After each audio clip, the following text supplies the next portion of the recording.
St. Mary's Hospital, New York, where an innocent act of kindness takes a shocking turn. Sometimes, the truth isn't what we expect, but what happens when an act of heroism is met with fear. 12-year-old Trey Simmons stands beside a hospital bed, his heart pounding.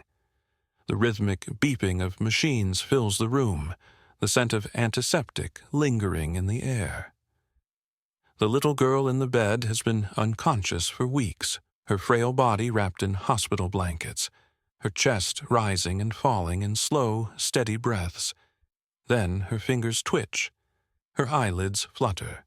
A moment later she stirs for the first time, her movements weak but unmistakable. Trey leans forward, his breath catching in his throat. "She's waking up," he whispers. The doctor, standing by the monitors, turns sharply. Nurses rush forward, their hurried footsteps echoing against the tile floor. The girl blinks slowly, scanning the room in confusion until her eyes land on Trey. Suddenly, a gasp escapes her lips. Her body stiffens, her small hands clutching the blanket. The monitor's beeping accelerates. Then, her scream shatters the silence. "Get him away from me, please!" Trey stumbles back, his stomach twisting in knots. His mind races, searching for an explanation. He doesn't even know her. Why is she so afraid? The doctor moves quickly, signaling the nurses to step in. One of them gently presses the girl's shoulders down, whispering soothing words. But the terror in her eyes doesn't fade. She turns to the nearest nurse, gripping her sleeve.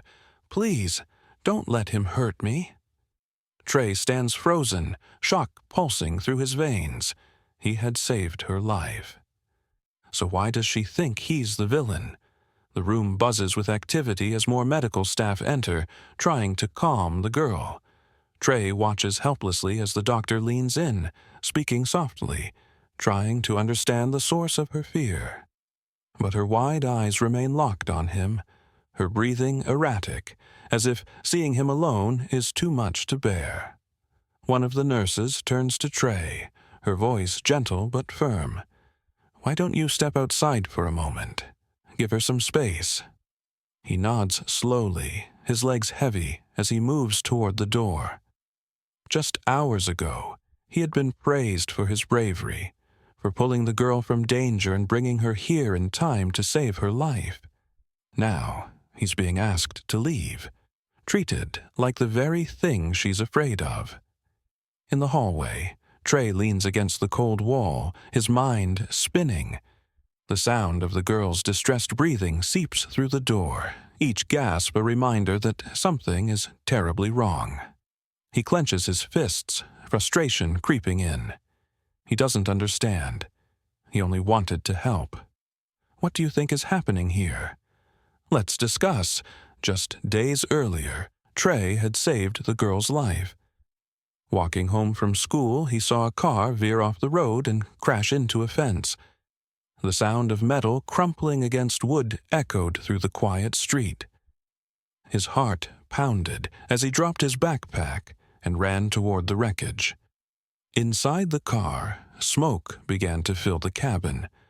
A young girl lay unconscious, trapped beneath the steering wheel. Her small frame was barely visible through the cracked windshield, her head slumped to the side. Trey's breath caught in his throat. She wasn't moving. Without thinking, he sprinted forward, ignoring the heat radiating from the damaged vehicle. "Hold on! I'm getting you out!" he shouted. The door wouldn't budge. He yanked at the handle, his fingers slipping against the metal. Gritting his teeth, he planted his feet and pulled with everything he had. The door groaned before finally giving way. Trey wasted no time. He reached inside, arms straining as he pulled her free. She was lighter than he expected, her body limp in his arms.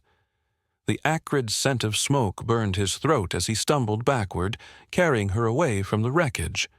Behind him, the car let out a loud pop.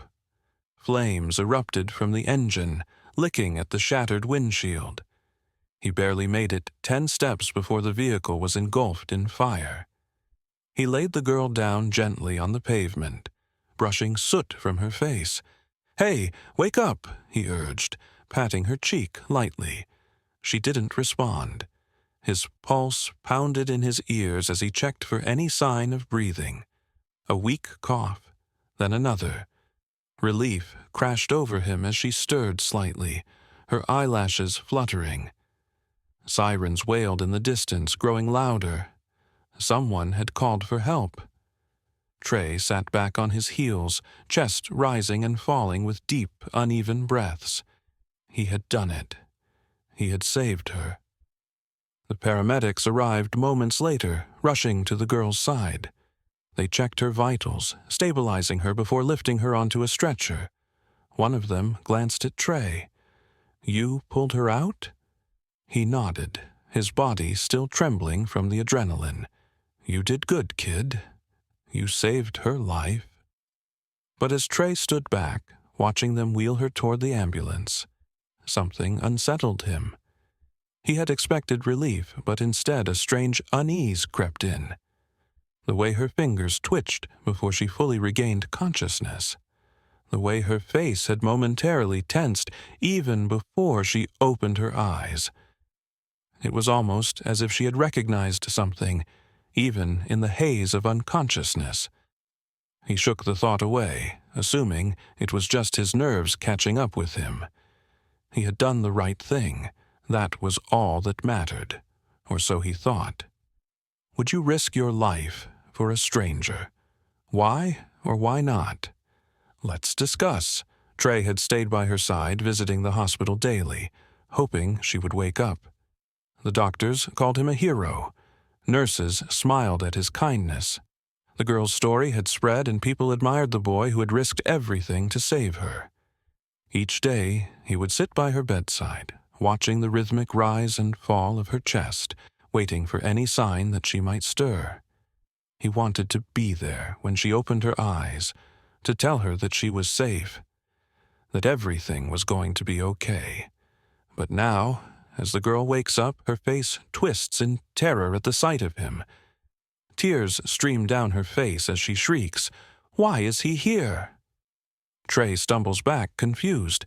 "I saved you. I was just—" The girl pushes herself up against the hospital bed, pressing as far away from him as she can. The machines beep wildly, reflecting the panic in her body. Her breathing is ragged, her hands gripping the sheets like they are the only thing keeping her grounded. A nurse rushes in, concern flashing across her face. "Sweetheart, it's okay. You're safe." "No!" The girl sobs, shaking her head furiously. "Get him away from me, please." Trey's stomach tightens. He can't understand what's happening. This isn't how it was supposed to go. She was supposed to wake up and be grateful. She was supposed to recognize that he had saved her. Instead, she looks at him like he's a nightmare come to life. Before he can speak again, the door bursts open. A man rushes in, tall, broad-shouldered, his face lined with exhaustion and fear. The girl turns toward him instantly. "Daddy!" she cries, reaching out for him. The man barely spares Trey a glance before wrapping his arms around his daughter. "I'm here, sweetheart. I'm here." Trey stands frozen, his breath caught in his throat. This isn't right. Why is she acting like this? Then the man looks up, his eyes locking onto Trey's. And in them, Trey sees something that makes his heart drop. Rage. "Get away from my daughter!" the man roars. Trey's feet move before he even registers what's happening. He stumbles back, his hands raised slightly in defense. I was just—" The man takes a step forward, his protective stance firm. "I don't care what you were doing. I don't ever want to see you near her again." The weight of those words presses down on Trey's chest. He opens his mouth to argue, to explain, to say anything, but nothing comes out. The nurses glance between them, unsure of what to do. The tension in the room is suffocating. Trey looks at the girl one last time, hoping, praying she will realize what's happening, that she will tell her father the truth. But she doesn't. She just clings to him, her face buried in his shoulder, refusing to look at Trey again. Trey swallows hard and turns away, walking out of the room without another word. Why do you think she reacted this way? Let's talk about it. Silence fills the room as everyone processes her words. The tension is thick, pressing against Trey like an unbearable weight. His mind spins, trying to make sense of what just happened. Wait, you think Trey stammers, his voice shaking. The girl's father tightens his hold on her, his eyes narrowing with suspicion. She remembers you, he says, his tone sharp, full of certainty. Trey's stomach twists. He shakes his head furiously. I swear, I don't know what she's talking about. His heart pounds against his ribs, his breath coming in short bursts. He looks around, searching for someone to believe him, but the doubt in the room is already settling in. The nurses exchange uneasy glances. The security guard standing by the door shifts slightly, ready to intervene. The girl clings to her father, sobbing into his chest, her body trembling. One of the nurses steps forward. Maybe we should let the girl rest. No, the father interrupts, his voice firm. I want him out of here, now. Trey's throat tightens. The security guard moves toward him, placing a firm hand on his shoulder. Come on, kid, let's go. Trey feels himself being guided toward the door, but he resists, his voice rising in desperation. Please, you have to believe me. I don't know why she's saying this. I saved her. But no one listens. The door swings open, and before Trey can protest any further, he is escorted into the hallway, the heavy door clicking shut behind him. Inside the room, the father soothes his daughter, brushing her hair away from her face. You're safe now. He won't hurt you. A nurse, still standing by the bed, notices something. Her eyes narrow as she gently lifts the girl's wrist, examining an old scar beneath the hospital bracelet. It's faint but noticeable, curving along her skin like a forgotten wound. She frowns. Sir, this isn't from the accident. The father looks down, his jaw tightening. He doesn't respond right away. Instead, he pulls his daughter closer, holding her protectively as though shielding her from something unseen. Outside the room, Trey paces the hallway, his mind racing. Every scenario, every possible explanation runs through his head. Why would she say something like that? Who does she think he is? He saved her. How could she be afraid of him? A nurse walks past, avoiding his gaze. The hospital staff had been so kind to him before, but now the looks are different, guarded, uncertain. He feels the weight of suspicion pressing against him like an invisible force. Trey leans against the cold wall, his fists clenched at his sides. He wants to burst back into the room and demand answers, but what good would it do? They had already made up their minds. The security guard stands nearby, watching him closely. Trey exhales, trying to steady his breathing. He needs to think, to figure out what's going on. Inside the hospital room, the nurse glances between the father and daughter. She clears her throat, hesitating before speaking again. Sir, has she ever mentioned anything like this before? The father finally looks up, his expression unreadable. He runs a hand through his disheveled hair, glancing at his daughter, who is now curled up beneath the hospital blankets. No, he says after a long pause. Never. But his voice lacks conviction. Do you think the girl is mistaking Trey for someone else? Let's discuss. Later that night, security footage is reviewed. The room is silent as the grainy video plays, and what they find changes everything. A shadowy figure is seen sneaking into the girl's home days before the crash. The timestamp confirms it. This was before Trey had ever been near her. The footage shows the figure lurking outside a window, then slipping inside undetected. The girl's terrified screams are silent in the footage, but her frantic movements as she's dragged out of the house say it all. Trey was nowhere near the scene. The officers exchange glances, tension thick in the air. The girl's father watches the screen, his face pale as realization sinks in. He had been so sure, so convinced that Trey was the one responsible. But the truth was staring him in the face now, undeniable. One of the detectives clears his throat. This changes everything. We need to act fast. The police are called, and an urgent investigation begins. Officers are dispatched immediately to track down the suspect. A report is filed, descriptions given, and within hours, the case takes a sharp turn. Finally, the girl's father is forced to face the truth. His daughter had been kidnapped before the accident.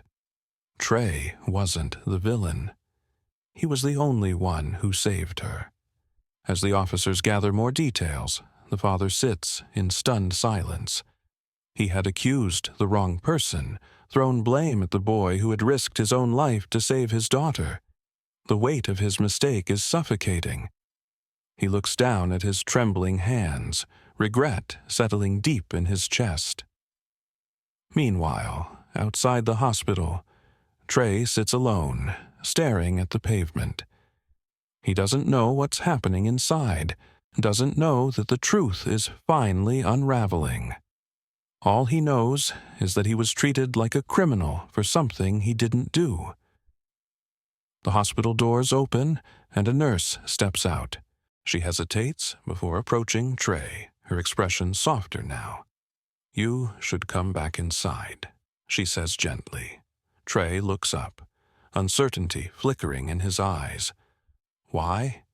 She hesitates, then speaks the words he never expected to hear. "Because they owe you an apology." How do you think the father should apologize? Let's discuss. The real kidnapper is caught, and Trey's name is cleared. The truth, once buried under fear and doubt, is now undeniable. The police apprehend the suspect after an intense investigation, uncovering evidence that confirms Trey had nothing to do with the crime. News spreads quickly, and the weight of wrongful suspicion is finally lifted from his shoulders. The girl's father, full of regret, personally approaches Trey outside the hospital. His face is lined with guilt, his voice heavy with sincerity. "I was wrong about you," he says, his eyes filled with remorse. "I let my fear cloud my judgment. I accused you without knowing the truth." Trey looks at him for a long moment, unsure of how to respond. The anger, the frustration, it all sits inside him, a storm waiting to break. But he knows that holding on to it will only cause more pain. He exhales slowly and nods. The girl, still shaken but beginning to understand, finally meets Trey's eyes. "I'm sorry. I was just scared," she whispers, her voice small but genuine. Trey studies her, seeing not just the girl who had screamed at the sight of him, but someone who had gone through her own trauma. He knows that fear can cloud the truth, that memories can be twisted by emotions. He doesn't need to hear more.